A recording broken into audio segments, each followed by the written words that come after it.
G'day guys, it's your old mate Big J here, and welcome to another edition of Aussie Boxing Talk, the show that literally punches you right between the fucking eyes. As you can see by the title, it is now time for my video where I'm going to go through my Mount Rushmore of Aussie fighters, so who I believe to be the 4 best fighters from Australia of all time.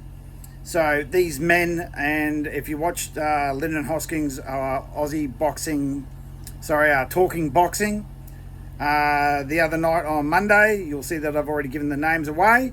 Right, on my Mount Rushmore I have Lionel Rose, Jeff Fenech, Anthony Mundine and Daniel Geale. And now I'm going to go into a detailed list of why I have each and every one of those men on my list.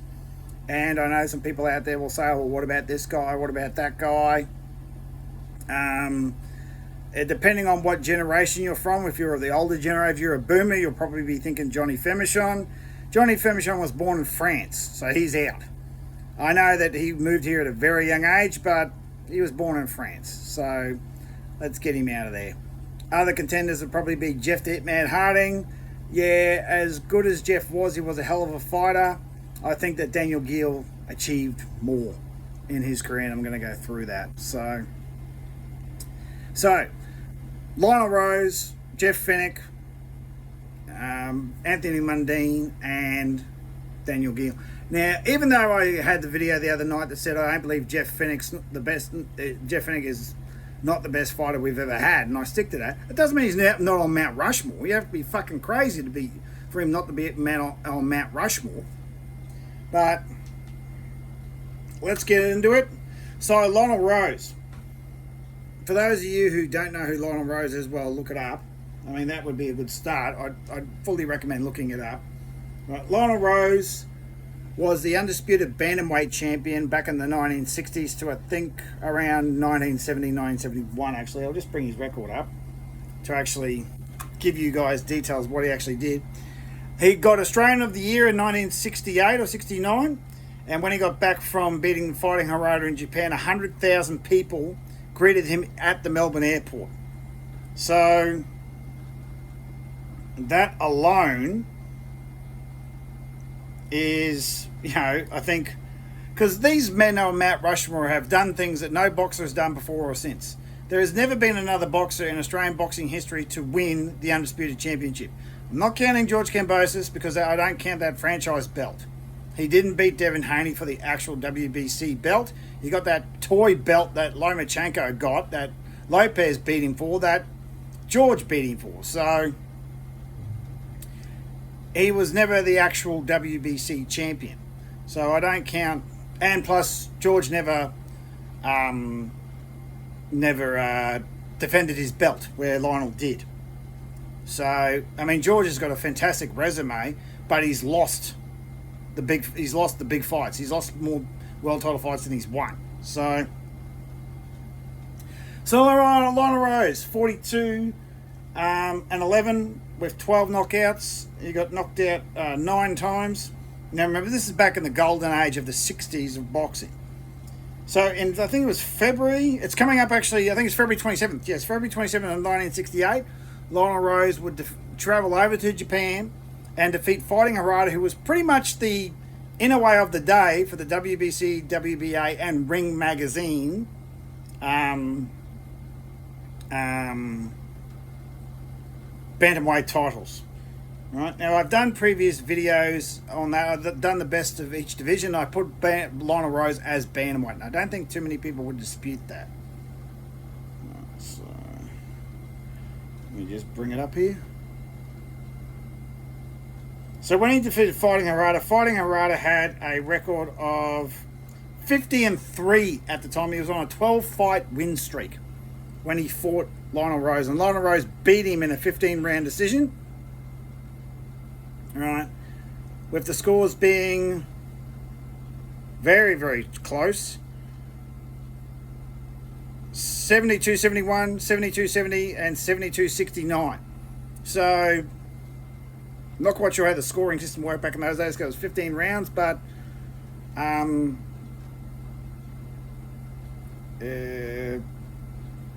Lionel Rose beat Fighting Harada. Defended it in Japan, in 1968, about a few months later, with another mixed decision. Then defended it. Then defended it again. I don't think Lionel ever had a fight in Australia for a world title. But, you know, I mean, this was back in the 60s during the heyday of boxing, and you had to travel to Japan. I mean, what a fantastic achievement. And I think he actually had a fight for the WBA featherweight title there as well. That was after Lionel was defeated for the belt. Sorry, hang on, let me just bring this up here. I should know this off by heart. I've done it enough bloody times. Oh, this iPad's playing up.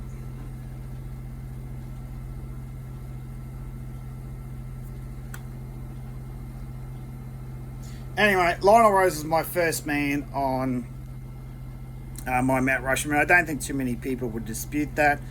You know, WBC, WBA, Ring Magazine, bantamweight titles, defended it 2 or 3 times, defended it in America. With I think he had 3 successful defenses before losing the belt. So, yeah. So, you know, Lionel Rose is always considered a legend of Australian boxing. So he's one of the first you go to, and the first Indigenous Australian to win a world title. So you can't go further than Lionel Rose. Second is obviously Jeff Fenech. Jeff Fenech, I think 33-3. I think his record was in the end, or 29-3. 29-3. I haven't got the record in front of me, but multiple KOs. And Jeff's on the thing because Jeff changed boxing for Australians for the better, because in the Lionel Rose and Johnny Femersham days, you had to travel overseas to get your title shots. Jeff, and along with Lester Ellis, changed that because they got both their IBF titles on home soil. So that changed everything. Jeff was one of the probably few fighters in Australia to pretty much have 95% of his career on home soil. Mundine's actually the next one. So most Australians, in order to get a title shot, they have to go overseas. Jeff changed all that. In the 80s, Jeff changed all that. He still holds the record to this day of 41 years almost of when he won his first belt. He won that in 26th of April 1985. Won his world title in 7 fights, and still to this day holds that record. So he's held that record for almost 41 years. He's a 3-time, 3-division undisputed champion and has never lost a title fight as a world champion defending his title. Never lost a fight as a champion. Lost a fight as a challenger, never lost a fight as a champion. You know?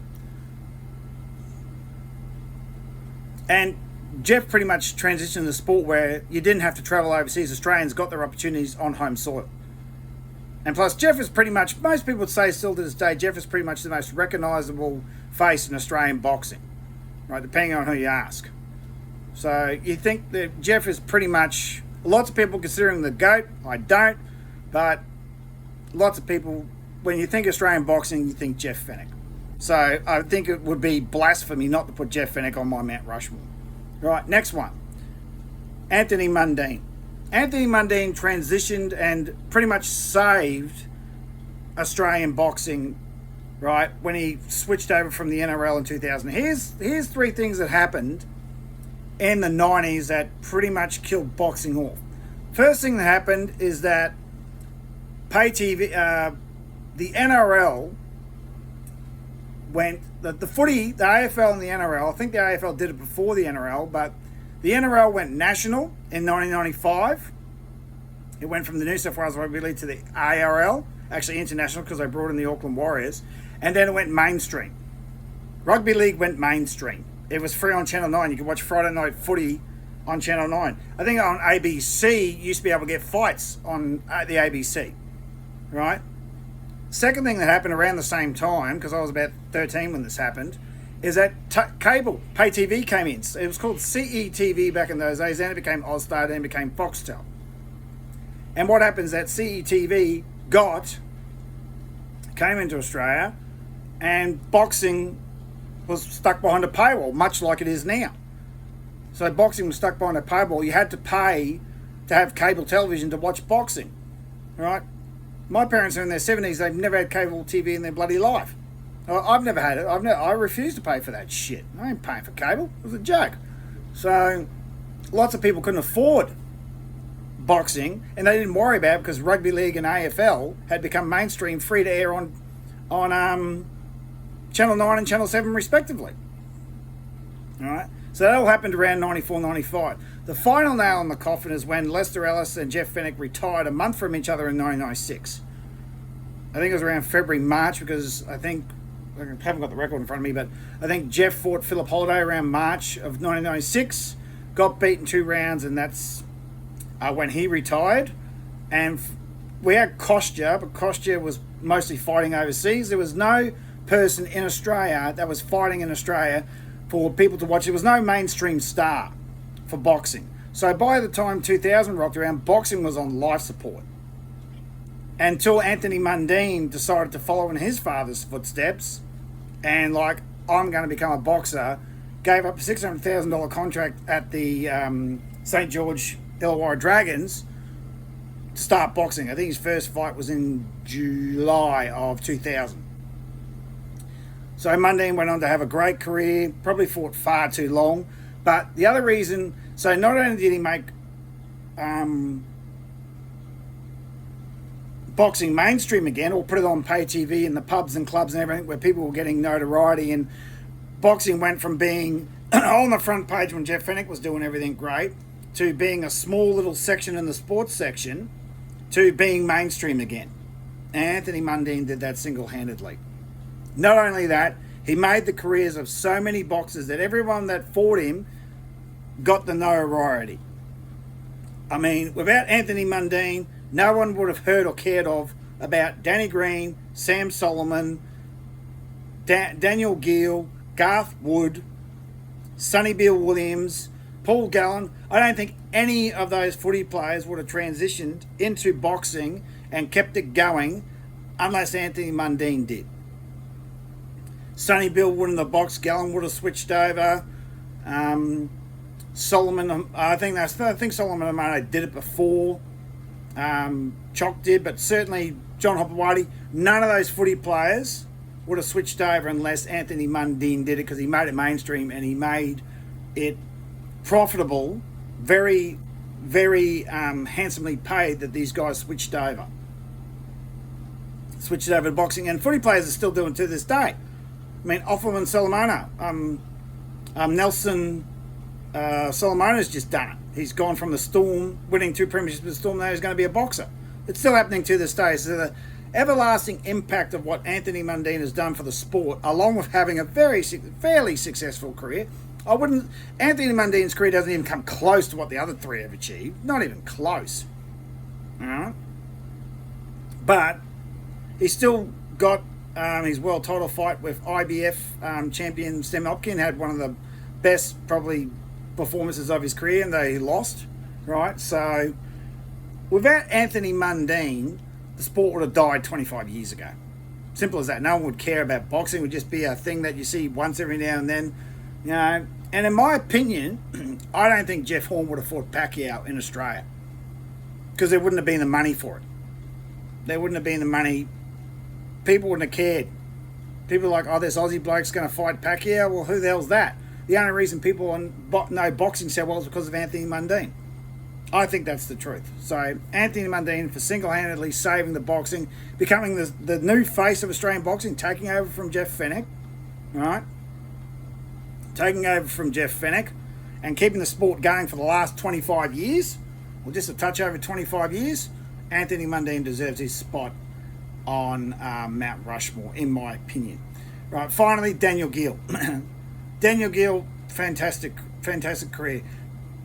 The reason he gets his spot is because he's done things that no other Australian boxer's ever done.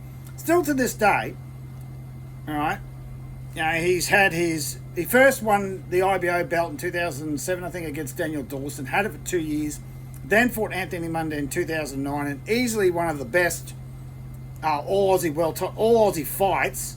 It was just even better, had a world title. All Aussie fights, I'd put that probably number 2 of all time, behind Barry Michael and Lester Ellis, and Jeff Horn versus Rafa number 2 as the 3 best all Aussie all Aussie fights. Then in 2011 he travelled to Germany to beat, is it Sebastian Sylvester or Sebastian? No, Sebastian Sylvester, I think his name was. Or it might be, was it Sebastian? I can't remember. But anyway, the German defeated the German for the IBF belt in Germany.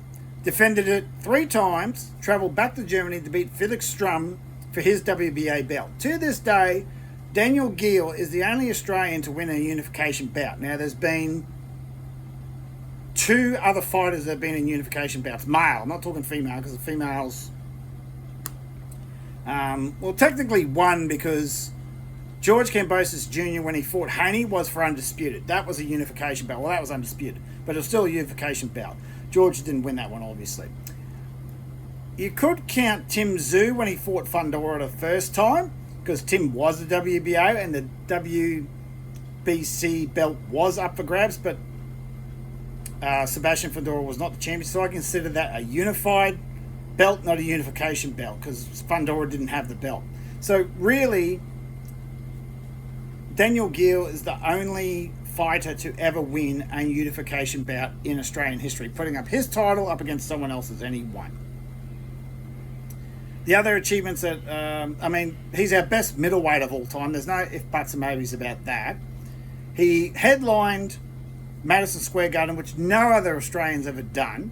I think Sky Nicholson might have fought in Madison Square Garden, like the actual Madison Square Garden, not the Hulu Theatre where George, I think, has fought twice. That's not Madison Square Garden. That's a smaller venue. I'm talking about the bigger one. I'm talking about the actual Madison Square Garden.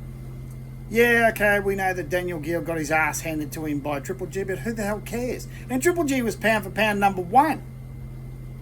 Pound for pound number 1 at the time. Please name me another time an Australian fighter has fought a pound for pound number 1 fighter. Actually, oh no, when Glenn Kelly took on Roy Jones Jr. in 2002, I'm pretty sure Roy Jones Jr. was pretty close to pound for pound number 1 back in those days. So there you go, I just contradicted myself. But yeah, I'm pretty sure Triple G was pound for pound number 1 at the time. Daniel Geale headlined in Madison Square Garden, and no other Australian fighter's ever done that since. All right, so Lionel Rose the best ever bantamweight, Daniel Geale the best ever bantamweight. Daniel best ever middleweight. Jeff Fenech the best ever super bantamweight. Right, and most people would say the greatest of all time. And Anthony Mundine, our best ever super middleweight, because he did win the WBA belt twice. Right? Yeah, he won it both times. It was vacant, and they were against blown up middleweights, and Anquan Eccles and then Sam Solomon the second time. But Chock's resume compared to the other 3, yeah, doesn't really meh. But it's the impact on what he did on the sport, which is why he gets his spot. It's as simple as that. Daniel Geale, because he's our best ever middleweight. He headlined Madison Square Garden. He's fought, you know, top 10 pound for pound fighters in Triple G, Miguel Cotto. I'm not quite sure where the other 2 Germans were at the time, and the pound for pound ratings, probably they only had belts, probably weren't there. Lionel Rose for beating Fighter Harada, who was pretty much the Inoue of the time, defending it in Japan, in America, and I think somewhere else. Yeah, so that's my Mount Rushmore, guys. I mean, I really don't think, when you really think about it, you probably could argue to swap out Daniel Geale, but I don't think you can. I think Daniel Geale is the most underrated fighter in Australian boxing history. I don't think he gets anywhere near the credit he deserves, because, like I just mentioned, tell me how many people have won a unification bout, headline Madison Square Garden, and is simply the best in their division of all time. You know? So go back and watch my videos on the best boxers in every division, and I think you'll agree. And I've pretty much picked the 4 out of those guys. So, you know, and I'm trying not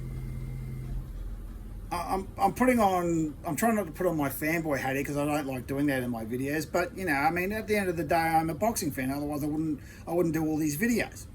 It's as simple as that. So I really think when you look at Australian boxing, those 4 men have achieved more than any other boxer previous or since. And I think it's going to be a long time, right, before we have any boxer in Australia come close to anything that those 4 men have achieved. Now, I'm going to say maybe... Actually, I'm not going to say anything. I don't think any Australian boxer at the moment, right, there's going to take some special boxers for anyone to think that they could bump off any of those 4 guys off Mount Rushmore. So like, share and subscribe, guys. Leave your comments in. Leave your Mount Rushmore. I'd like to hear what you guys have to say about your Mount Rushmore. If you agree or disagree with my list, knock yourself out. I'm happy to hear what you have to say for yourself. As always, tackle a bull, wrestle a crook, harden yourselves the fuck up, and we'll see you another day.